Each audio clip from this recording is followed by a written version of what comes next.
Hi everybody, Kyle Austin, MLive.com here at the Rutgers Athletic Center in New Jersey after Michigan State's 62-52 win over Rutgers. Here with my three takeaways as always. Takeaway number one, Michigan State really looked pretty ordinary, pretty pedestrian for the first time this year overall tonight. 62-52 10-point win, but Michigan State, I mean, this was a 2-point game with 5 minutes left. Rutgers really didn't go away. Michigan State struggled really as much as it struggled all game. Offensively, it did not shoot the ball well.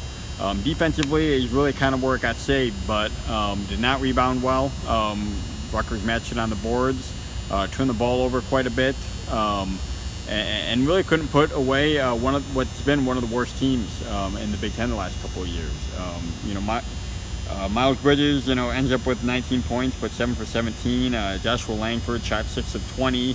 As a team, they shoot 38.6%. Just really not the team that we were used to. They won 6 straight coming in, all by 20 points or more. This was a significant step down from that. And that was going to happen eventually. And I guess the good news is they were able to avoid the colossal upset. They hit 2 late threes to really do it at the end. And they held Rutgers on a field goal for about 5 minutes. So they survived a scare, and I think in the long run, that could be a good thing for this team. They've learned how to win on the road. Had some young guys that really didn't do that a whole lot last year. So I think they're happy to get out of here with a win. Topic number two, the topic you probably want to hear about most is Nick Ward. He played 11 minutes tonight.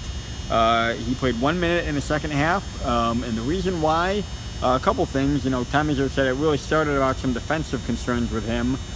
So he limited in the first half. He challenged him at halftime, and then after that, Izzo said that he just looked out of it. And I'm not sure how much you could see on the TV broadcast, but really looked pretty disengaged from the bench.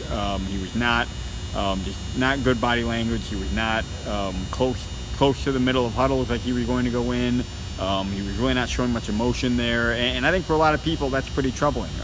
Nick Ward's minutes have obviously been a pretty significant issue here. How much they fluctuated. Everybody wants to see him more. Tom Izzo is concerned with his defense. So that was a big talking point afterwards. Tom Izzo really, for his part, he downplayed it. He said, he had a bad night. It happens.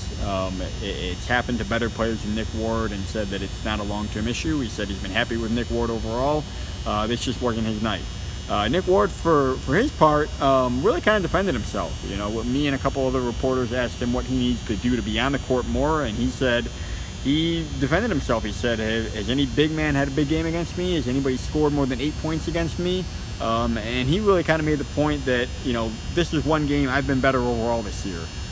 So Nick Ward really kind of speaking his mind a little bit after this game and saying that, I've been better this year. This is one game. So really kind of an interesting situation, and we'll see where it goes from here, because obviously that was kind of the biggest storyline of this one. And then takeaway number three, kind of along those lines, this was one game. Michigan State was going to have a down game. They were not going to keep beating everybody by 20 points. I know it's Rutgers, but I do think this Rutgers team, I think Steve Peichel, Rutgers coach, is a good coach. I think he's going to get them improving. They played tough tonight. I thought they played very good defense. They had a good game plan.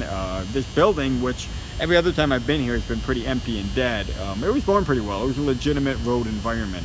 So I think it's a learning experience for Michigan State. I don't expect this to keep happening to them, but I think the fact that they were able to learn how to deal with this for a young team, to be able to pull out a win, to be able to clamp down defensively like that, I think it's good for them. And I think a lot of other teams, if they perform like that, it would have resulted in a loss. But instead, it's the 7th straight win. They finished their 2 December Big Ten games 2-0, and now head into 6 more non-conference games against mid-level, low-level competition before they start Big Ten play again. So we have everything at all the coverage at MLive.com/Spartans. Hope you check it out, and we'll talk to you soon.